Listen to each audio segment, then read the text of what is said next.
Now this is really interesting.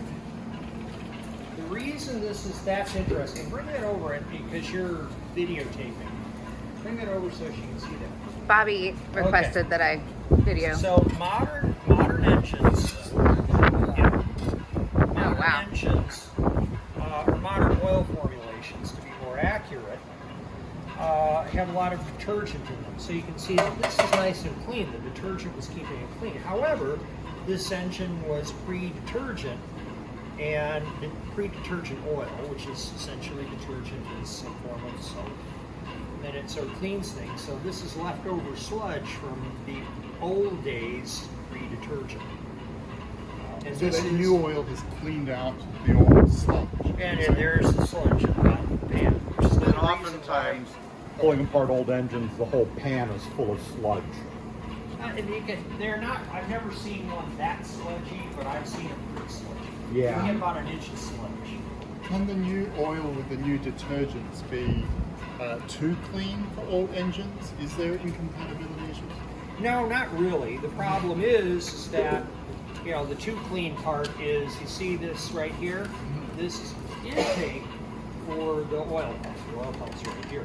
I'm looking for the bolts that hold the oil pump on. Oh, there should be right here somewhere. Looks like right here and there. So this is the pickup for the oil pump, and so this sucks the oil out of the bottom of the pan. Not quite the bottom, but the bottom, pretty close. And when you've got that much sludge, the sludge can actually cake in here and starve the oil pump. And then you run into engine damage. Now, different engines have different numbers of main bearings. This is a 1, 2, 3, 4 main bearing crank. A V8 typically has 5 main bearings, and a a 4-cylinder typically will have 5 main bearings. 6s are funny. I've seen 6s with 3 main bearings. I've seen 4-cylinders with 3. But most of the time now they'll run 5, or they'll run 7 main bearings and an inline 6. So this engine doesn't have a lot of bearings. However, this is a big honking crank. It's a pretty stiff crank, actually. Can somebody get me that crescent wrench so I can turn this engine? That right there. So I can show you this. It's a crescent wrench.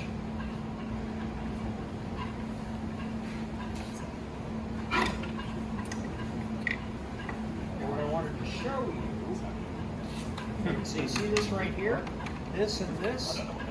These are counterbalances to help offset the weight. And look at this big pocket thing right here. Look at the size of that counterbalance. So this is a big, heavy crank. Big, heavy crank. So that's that. You're catching on something here. But it's a little different process, and it's not that much. So, what we need to do now is get these two. Not those two just yet. Well, we do have to get those two off. Let's go ahead and get those two off, and then we got to get that off as well.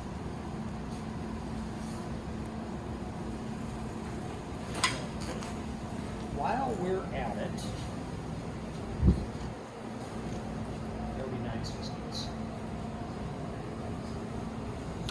Right, so there's a lot of gap in between these two.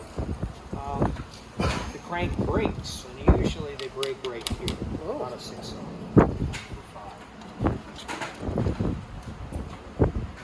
This is going to be 11/16 or 3/4, and we're going to need a socket wrench and a breaker bar to knock those loose. Where we learn something. Yeah. Oh, good job. Yeah, this guy's a professional. Yeah. Okay, let's step out here for a minute. We're going to learn some stuff. Okay. So when you look at this is the cover plate for the oil pump. And this is going to tell us a couple of things. Number one, that at least this part of the oil pump is not in bad shape. However, it's also going to tell us by these scratches that you see here that somebody else has been in here once before. As in circular switches. Now, circular scratches are from the gears of the pump. These straight scratches are from somebody trying to clean this up and not doing a very good job. It doesn't harm anything, but it just tells us that somebody was in this thing before and did things to the engine. You know, Does that suggest there was an issue with it? yes, there was this engine's been apart before. We kind of know that because it was painted the wrong color, but this confirms that they've been down this far. These little scratches right here are from somebody trying to scrape the gasket off to clean this to put it back together. That's what those are from. And I can pass this around, guys. And that just tells us that the oil pump was apart before. So there's the gasket still on the pump body? There's some Oh yeah, there's someone back there. I'm like, what was that? What we want to do next, and I need somebody to do some detective work for me. Somebody ready to do detective work? Hello? Any volunteers? Okay. Well, here's the detective work. There's a sheet of specifications in there for this engine, and there should be some specifications on oil pump clearances. And we need to know if this is the correct clearance. We might need new oil pump gears because these, you notice there's some play there. Yeah. That probably shouldn't be there. Well, not snug. There will be a tolerance, and it's going to be in those. It's going to be in those sheets. Well, yeah, but I need